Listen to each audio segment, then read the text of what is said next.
చేస్తా ఉన్నా మిత్రులారా. మరి ఈరోజు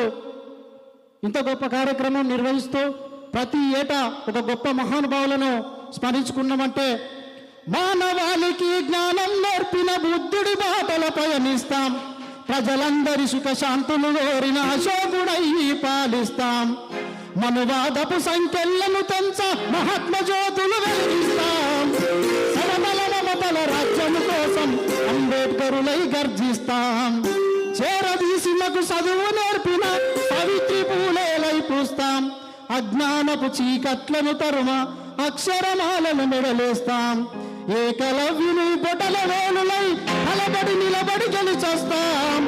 తెగిపట్ట సందూకుని తలలై కోట్ల గొంతులై నిలదీస్తాం, రాజ్యానికి మహారాజయ్యాలి సాహు మహారాజై వస్తాం, సామాజిక న్యాయం